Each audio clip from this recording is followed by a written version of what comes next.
నమస్తే. ఈ దేశంలో క్యాన్సర్ కేసులు పెరుగుతున్నాయి. 2022 ICMR Indian council of medical research అధ్యయనం ప్రకారం ప్రతి 9 మంది భారతీయుల్లో ఒకరికి వారి జీవిత కాలంలో క్యాన్సర్ వచ్చే అవకాశం ఉంది. క్యాన్సర్ చికిత్సలో గణనీయమైన పురోగతి కనిపించింది. సర్జరీ, కీమోథెరపీ మరియు రేడియేషన్ వంటి ట్రీట్మెంట్స్ కీలకమైనప్పటికీ మన దేశంలో కొత్త అధునాతన చికిత్సా పద్ధతులు కూడా అందుబాటులో ఉన్నాయి. ఇవి చాలా మంది రోగులకు ఆశను కల్పిస్తున్నాయి. క్యాన్సర్ వ్యాధి, దాని సంకేతాలు, లక్షణాలు మరియు అందుబాటులో ఉన్న చికిత్సా పద్ధతుల గురించి తెలుసుకోవాల్సిన బాధ్యత మనకు కావాల్సిన వారికి ఉంది. ఈరోజు మా స్పెషల్ కార్యక్రమం IO public awareness initiative by MSG pharmaceuticals కోసం ఈ రంగంలోని ఎక్స్పర్ట్స్ను స్టూడియోలో ఉన్నారు. వారిని ఒకసారి పరిచయం చేసుకుందామండి.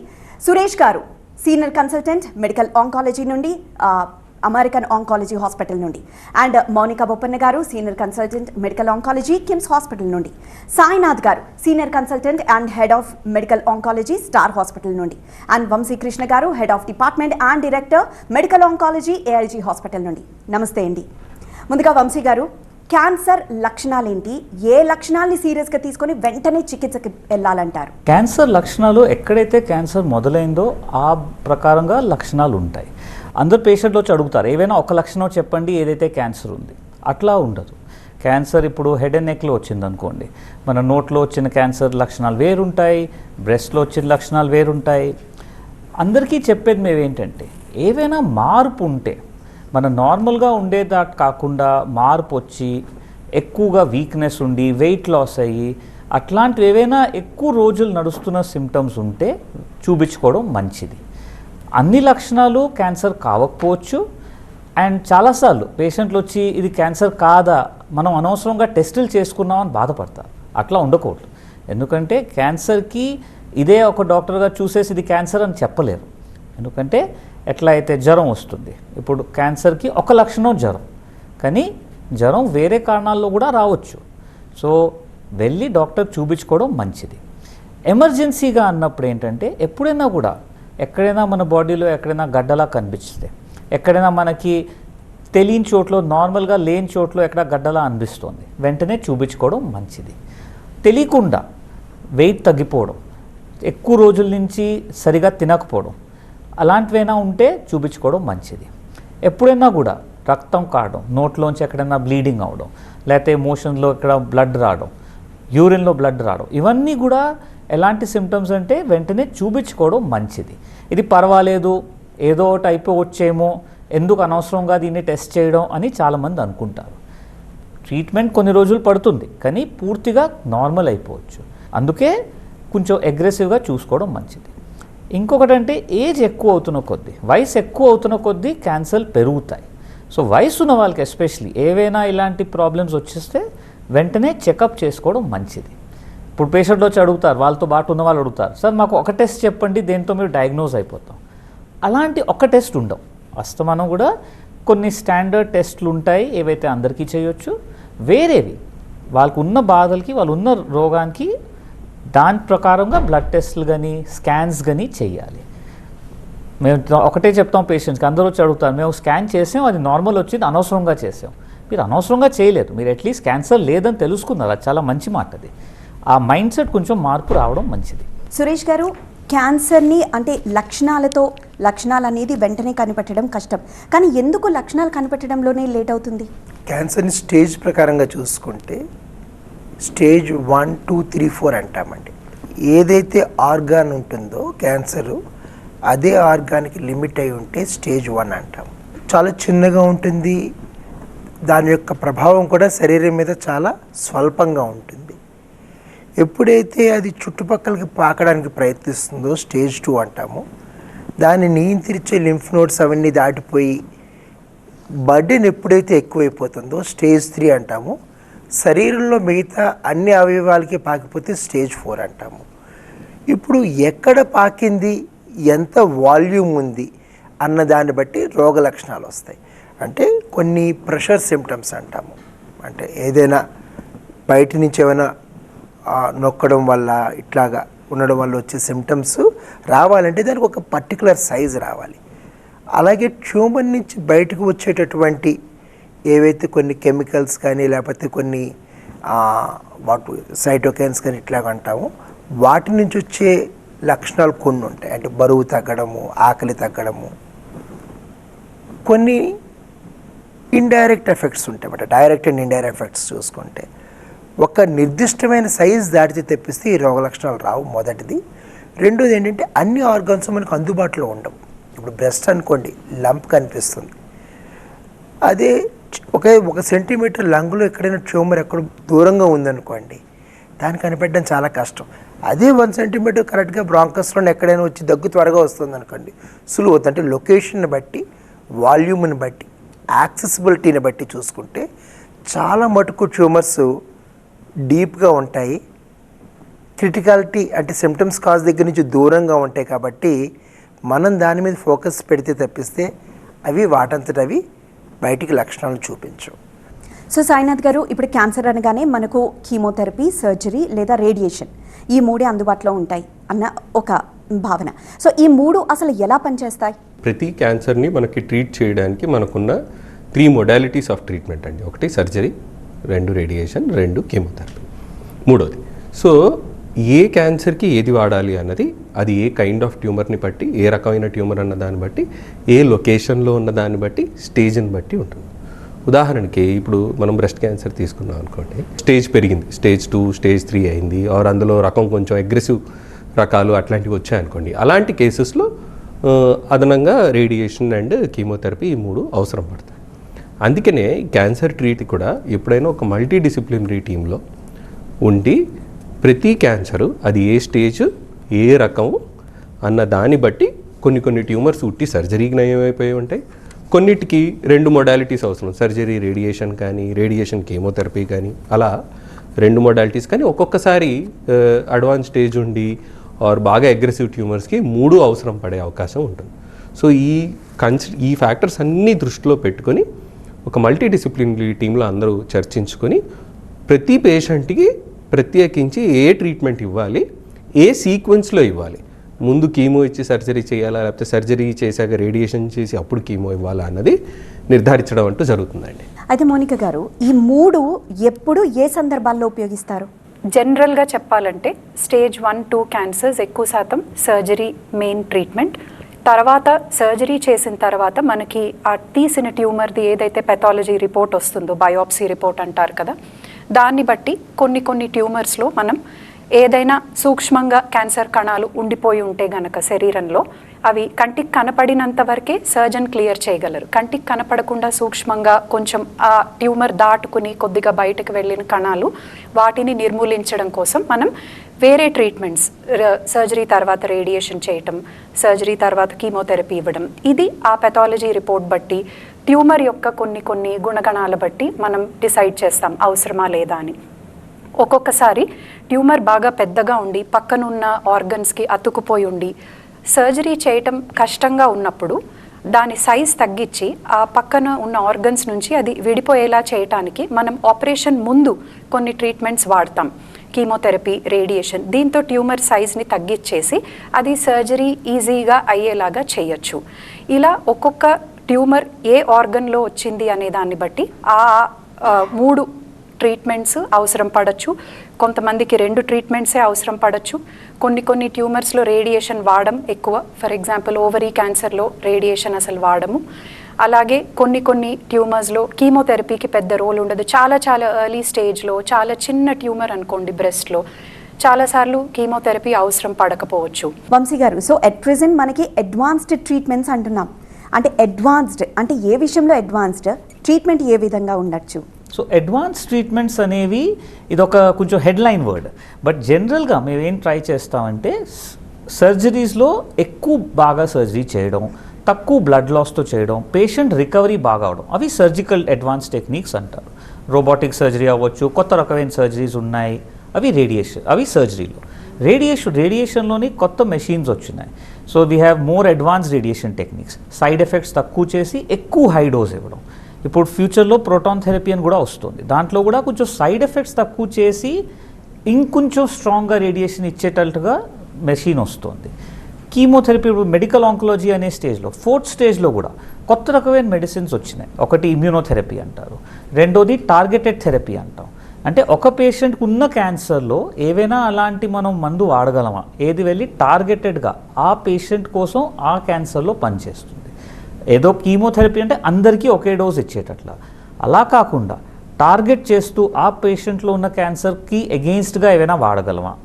దానికోసం ఈ రోజుల్లో చాలామందికి ఏదైతే క్యాన్సర్ టిష్యూ ఉంటుంది దాని మీద మాలిక్యులర్ టెస్టింగ్ చేస్తాం. ఆ మాలిక్యులర్ టెస్టింగ్ చేసి స్పెషల్గా ఒక ఏవైనా మ్యూటేషన్ ఉందా, దాని మ్యూటేషన్ కనబడితే దానికి ఎగెయిన్స్ట్గా మందులు వాడచ్చు. చాలా రకంగా ఈ మందులన్నీ ఇండియాలో అవైలబుల్ ఉన్నాయి, చాలా లేవు.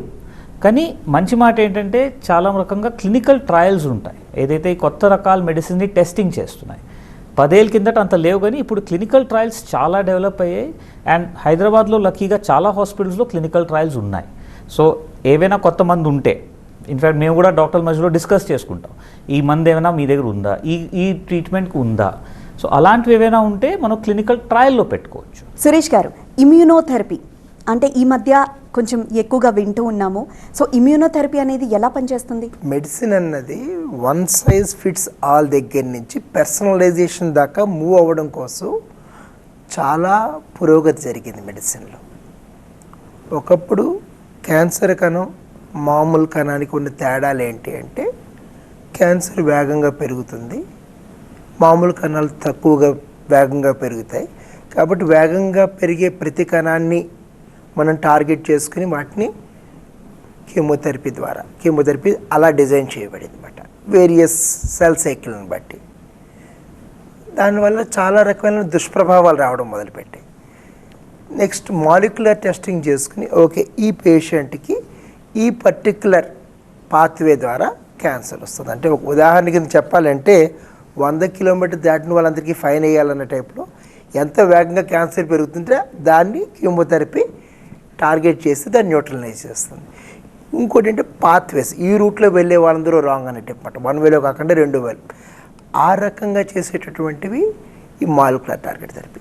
దీని తర్వాత ఇంకా ఏమైనా పర్సనలైజ్ చేయగలమా, జనరలైజబిలిటీ అంటే అన్ని రకాలుగాను పనిచేసే రకంగా చేయగలమా అన్న దానికోసం అని చెప్పని 2 అడుగులు వెనక్కి వేసి మళ్ళీ పరిశోధన చేయడం మొదలుపెట్టాం. సో సాయినాథ్ గారు, చూస్తుంటే ఒక పర్సనలైజ్డ్ ట్రీట్మెంట్గా అనిపిస్తుంది ఇమ్యూనోథెరపీ. కానీ చెప్పాలంటే మన దేశంలో ఎంతవరకు అందుబాటులో ఉంది? సంవత్సరాలు 2010 వరకు ఎక్కువ రీసెర్చే జరిగింది. కానీ ఎప్పుడైతే స్టార్టింగ్ 2010స్లో ఎప్పుడైతే ఈ మందులు బాగా పనిచేస్తాయని మనకి తెలిసినాయో, దాని తర్వాత నుంచి మన దేశంలో అందుబాటులోకి వచ్చాయండి.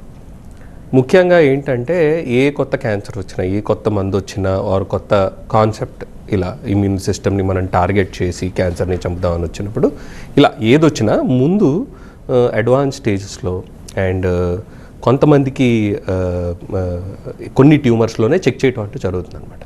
ఎప్పుడైతే అది సక్సెస్ వస్తుందో అది మెల్లమెల్లగా ఇంకా అర్లీ స్టేజెస్లోనూ వేరే ట్యూమర్స్లో చేయటం అంటూ జరుగుతుంది.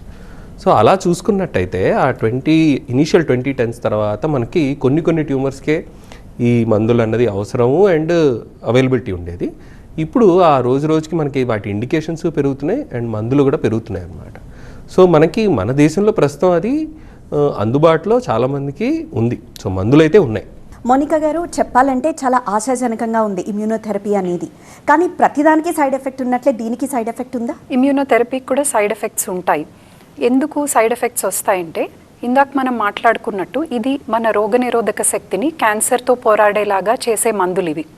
ఆ బ్రేక్ ఏదైతే ఉందో క్యాన్సర్ మన ఇమ్యూన్ సిస్టమ్ మీద అప్లై చేసే బ్రేక్, ఆ బ్రేక్ని ఈ డ్రగ్ రిలీజ్ చేస్తుంది. ఈ నెపంలో మన ఇమ్యూన్ సిస్టమ్ ఓవర్గా యాక్టివేట్ అయ్యే ప్రమాదం ఉంటుంది. అప్పుడు మన నార్మల్ టిష్యూస్ని మన ఇమ్యూన్ సిస్టమ్ అటాక్ చేయకూడదు. ఇది ఇమ్యూన్ టాలరెన్స్ అంటారు. అంటే మన టిష్యూస్ని అటాక్ చేయకూడదు. మనకి ఇలా ఆటో ఇమ్యూన్ డిజీజెస్ అని ఉంటాయి చాలా, లైక్ SLE అంటారు, రూమటాయిడ్ ఆర్థరైటిస్. ఇవన్నీ ఎందుకు వస్తున్నాయి? మన ఓన్ ఇమ్యూనిటీ మన బాడీని అటాక్ చేస్తుంది. ఇది ఇమ్యూన్ డిస్రెగ్యులేషన్ వలన. ఇలాంటి ఒక వాతావరణం మన బాడీలో ఇమ్యూనోథెరపీ డ్రగ్ వలన క్రియేట్ అవ్వచ్చు. ఈ ఇంపాక్ట్ అనేది ఏ ఆర్గన్ మీదైనా పడచ్చు. కామన్గా మనం చూసే సైడ్ ఎఫెక్ట్స్ ఇమ్యూనోథెరపీ వలన చర్మం మీద ర్యాష్ లాగా రావటం, కొంతమందికి నోట్లో పుళ్ళులాగా పడటం, థైరాయిడ్ ఫంక్షన్లో అబ్నార్మాలిటీస్ కనపడడం. సో థైరాయిడ్ టెస్ట్ చేసినప్పుడు దాంట్లో కొంచెం హెచ్చు తగ్గులు కనపడటం, బ్లడ్ ప్రెషర్ మీద ఇంపాక్ట్ పడచ్చు, సోడియం పొటాషియం మీద ఇంపాక్ట్ పడచ్చు, వైటల్ ఆర్గన్స్ కూడా ఒక్కొక్కసారి ఇన్వాల్వ్ అవ్వచ్చు. సో వంశీ గారు, ముందుగా కీమోథెరపీ అయినా ఇమ్యూనోథెరపీ అయినా రెండూ ఒకటే అని అంటూ ఉంటారు, నిజమేనాది? కీమోథెరపీ ఒక రకంగా పనిచేస్తుంది, ఇమ్యూనోథెరపీ వేరే రకంగా పనిచేస్తుంది. మనం అర్థం చేసుకోవాల్సిందంటే ఏ సిచ్యువేషన్లో కీమో ఇవ్వాలి, ఏ సిచ్యువేషన్లో ఇమ్యూనోథెరపీ ఇవ్వాలి, రెండూ కలిపి ఇవ్వాలి. ఈ డెసిషన్ తీసుకోవాల్సింది మనం అందరూ కలిసి యూజువలీ సాయినాథ్ ముందు చెప్పినట్టు మనం మల్టీ డిసిప్లినరీ క్లినిక్లో డిసైడ్ చేసి ఇస్తాం. సో చాలామంది వచ్చి అడుగుతారు కీమో కాకుండా ఇమ్యూనోథెరపీ ఇచ్చేయండి. అట్లా ఉండదు. ఇది కీమో అయినా పని చేయొచ్చు, ఇది కూడా ఇవ్వచ్చు, రెండూ కలిపి పని చేయొచ్చు. ఇంకోటి మనం అర్థం చేసుకోవాల్సింది ఏంటంటే అన్ని క్యాన్సర్స్కి అన్ని స్టేజెస్లో ఇమ్యూనోథెరపీ పని చేయవు. మన జనాలు అనుకుంటారు ఇమ్యూనోథెరపీ చాలా సులువైంది అదే తీసేసుకుంటాం, అట్లా ఉంటుంది. సో ఆ డెసిజన్ ఏంటి ఇవ్వాలి అనేది చాలా ఇంపార్టెంట్. కానీ రెండు వేరే రకాలుగా పనిచేస్తాయి. దాన్ని ఇంగ్లీష్లో అనాలంటే కాంప్లిమెంటరీ అంటారు. దీని బదులుగా అది ఇవ్వం, రెండూ కలిసి పనిచేస్తాయి, రెండూ కలిసి క్యాన్సర్ మీద అటాక్ చేస్తాయి. సో సురేష్ గారు, కీమోథెరపీకి ఎలాంటి సైడ్ ఎఫెక్ట్స్ ఉంటాయో, అంటే మనిషి రూపమే మారిపోతుంది చూసారా, అలాంటి సైడ్ ఎఫెక్ట్స్ ఎలా ఉంటాయో సేమ్ ఇమ్యూనోథెరపీకి కూడా ఉంటాయంటారు, నిజమేనా? రెండు వేరు పద్ధతుల్లో పనిచేస్తాయి. కీమోథెరపీ అనేది పెరిగే కణాలను చంపుతుంది కాబట్టి సాధారణంగా పెరిగే అంటే జుట్టు కానీ లేకపోతే బోన్ మ్యారో కానీ వీటి మీద ఎఫెక్ట్స్ ఉంటాయి కాబట్టి జుట్టు ఊడిపోవడం, తర్వాత ఇమ్యూనిటీ తగ్గడం మూలంగా రకరకాల ఫీవర్స్ కానీ లేకపోతే బ్లీడింగ్ రావడం కానీ ఇలాంటివి జరుగుతూ ఉంటాయి. ఈ సెట్ ఆఫ్ సైడ్ ఎఫెక్ట్స్ కంప్లీట్గా వేరుంటాయి. ఇందాక మోనికా గారు చెప్పినట్టుగా auto immune type of side effects అన్నవి మనకి ఇమ్యూనోథెరపీలో ఎక్కువ చూస్తూ ఉంటాం. సో చూడగానే తెలిసిపోయేటంత బాధాకరమైనటువంటి సైడ్ ఎఫెక్ట్స్ ఇమ్యూనోథెరపీలో సాధారణంగా రావు. సాయినాథ్ గారు, లాస్ట్ స్టేజ్ ఆఫ్ క్యాన్సర్ ఉన్నప్పుడే ఇమ్యూనోథెరపీని ఇస్తూ ఉంటారు అంటారు, అంటే అదే బెస్ట్ అన్న ఫీలింగ్ కూడా కొంతమందికి ఉండొచ్చేమో. సో నిజమేనా అది? అసలు అంటే దీంట్లో అసలు కొంచెం కూడా వాస్తవం కాదండి. అయితే ఎప్పుడైనా రీసెర్చ్ మొదలైనప్పుడు మనకి కొత్త డ్రగ్స్ అన్నీ కూడా ఎవరికైతే స్టాండర్డ్ ట్రీట్మెంట్ ఆప్షన్స్ అన్నీ ఎగ్జాస్ట్ అయిపోతాయో సో వాళ్ళల్లో మనం కొత్త డ్రగ్స్ అనేది క్లినికల్ ట్రయల్స్లో స్టార్ట్ చేయడం అంటూ జరుగుతాయి. సో కొత్త డ్రగ్స్ ఇప్పుడు కూడా ఎర్లీ స్టేజ్ ట్యూమర్స్ కానీ అడ్వాన్స్డ్ క్యాన్సర్స్కే ఇవ్వడం అంటే డెవలప్ చేయడం అంటూ జరుగుతుంది. సో ఎప్పుడైతే అట్లాంటి కొత్త డ్రగ్ వచ్చాక దాన్ని మెల్లమెల్లగా మనం అవి ఎర్లీ స్టేజెస్లో ఇచ్చి ఇప్పుడున్న స్టాండర్డ్ ట్రీట్మెంట్ కన్నా మనం ఇంకా అవుట్కమ్స్ పెంచచ్చా అన్నట్టు చూస్తాం అనమాట. సో ఆ ప్రక్రియలోనే ఇమ్యూనోథెరపీ ఇనీషియల్గా ఎక్కువ స్టేజ్ 4 క్యాన్సర్ పేషెంట్స్లో ఇచ్చి వాళ్ళ లైఫ్ని పొడిగించడం, వాళ్ళ క్వాలిటీ ఆఫ్ లైఫ్ని ఇంప్రూవ్ చేయడం గురించి కానీ ఇప్పుడు మనకి అర్థమైంది ఏంటంటే కొన్ని క్యాన్సర్స్లో కొన్ని ప్రత్యేకించిన క్యాన్సర్స్లో అది మనం ముందుగానే స్టేజ్ 1 స్టేజ్ 2 అండ్ స్టేజ్ 3లో వాడగలిగినట్టయితే జబ్బు తిరిగి వచ్చే అవకాశాన్ని తగ్గించుకునే అవకాశం ఉంటుంది. సో అందుకనే అది ఒక బ్లాంకెట్ స్టేట్మెంట్ కింద మనం తీసుకోకూడదు. మోనికా గారు, జస్ట్ అంటే 1-2 రకాల క్యాన్సర్స్లో మాత్రమే ఇమ్యూనోథెరపీ వాడాలి, మిగతా వాటికి ఇమ్యూనోథెరపీ పనికిరాదు అన్న అపోహ అన్నది నిజంగా అపోహేనా, నిజమేనా? ఇది అపోహేనండి. ఇప్పుడు మనం ఇమ్యూనోథెరపీ వాడగలిగే క్యాన్సర్స్ చాలా ఎక్కువైపోయినాయి. వేటిల్లో వాడతాము అనే దానికంటే వేటిల్లో వాడమనేది ఈజీగా మనం లెక్క పెట్టచ్చు. ఫస్ట్ ఇప్పుడు మనం వాడే ఇమ్యూనోథెరపీ మెడిసిన్స్ ఫస్ట్ వాడింది స్కిన్ క్యాన్సర్కి, మెలనోమా అంటారు. అక్కడి నుంచి దాని జర్నీ మొదలై బాడీలో వచ్చే ఆల్మోస్ట్ చాలా వరకు క్యాన్సర్స్కి మెల్లిమెల్లిగా ఫస్ట్ ఇది వచ్చినప్పుడు స్టేజ్ 4 అడ్వాన్స్డ్ స్టేజ్ క్యాన్సర్స్తో మొదలయ్యి ఇప్పుడు మెల్లిమెల్లిగా ఎర్లీ స్టేజ్ కొంచెం హై రిస్క్ ఉండే క్యాన్సర్స్లో కూడా దీన్ని వాడుతున్నాం. మనం పై నుంచి కిందకి మొదలు పెడితే హెడ్ అండ్ నెక్ క్యాన్సర్స్, నోటి క్యాన్సర్, గొంతు క్యాన్సర్, వీటి దగ్గర నుంచి lung cancer, breast cancer, kidney liver cancers, జీర్ణకోశ క్యాన్సర్స్, బ్లాడర్ క్యాన్సర్, ఇట్లా చాలా క్యాన్సర్స్లో మనం వాడుతున్నాం. ది ఇమ్యూనోథెరపీ రోల్ పెద్ద లేని క్యాన్సర్స్ అంటే ఓవరీ క్యాన్సర్లో ఎక్కువ వాడము, కొన్ని రకాల సార్కోమాస్ అంటారు మసిల్స్ నుంచి బోన్స్ నుంచి వచ్చేవి, వాటిల్లో పెద్ద వాడము, బ్రెయిన్ ట్యూమర్స్లో కూడా వాడకం చాలా తక్కువ. ఇలా కొన్ని క్యాన్సర్స్ మినహాయిస్తే మిగతా చాలా క్యాన్సర్స్లో ఇప్పుడు ఇమ్యూనోథెరపీ ఈవెన్ 1st, 2nd స్టేజెస్లో కూడా వాడుతున్నాము. అది ఎవరిలో వాడాలి అనేది చాలా క్యాన్సర్ రిలేటెడ్ పారామీటర్స్ మీద డిపెండ్ అయి ఉంటుంది. అది మనము బయోప్సీ రిపోర్ట్ ప్రకారం దాని మీద చేసే ఇతర స్పెషల్ టెస్ట్స్ బట్టి మనం డాక్టర్ అనేది డిసైడ్ చేస్తారు, ఆంకాలజిస్ట్, ఈ పేషెంట్కి ఇమ్యూనోథెరపీ అనేది ఉపయోగపడుతుందా ఉపయోగపడదా, అది స్టేజ్ 4 అవనివ్వండి, స్టేజ్ 1, 2 అవనివ్వండి. కాబట్టి కేవలం 1-2 క్యాన్సర్స్లోనే వాడతాము అనేది అపోహ. ఇప్పుడు దాదాపు అన్ని క్యాన్సర్స్లోనూ వాడుతున్నాం ఇమ్యూనోథెరపీ. సో ఇది MSD pharmaceuticals IO public awareness initiative special episode. Cancer గురించి అవగాహన తక్కువగా ఉండడం వల్ల మనల్ని, మనకు కావాల్సిన వాళ్ళని అప్రమత్తం చేయడానికి అవేర్నెస్ పెరగాలి, సరైన సమాచారం తెలుసుకోవడం చాలా ముఖ్యం. సో ఇలాంటి డిస్కషన్స్ వల్ల ఒక ముందడుగు వేశామని, విలువైన సమాచారం అందించామని అనుకుంటున్నాం. Thank you.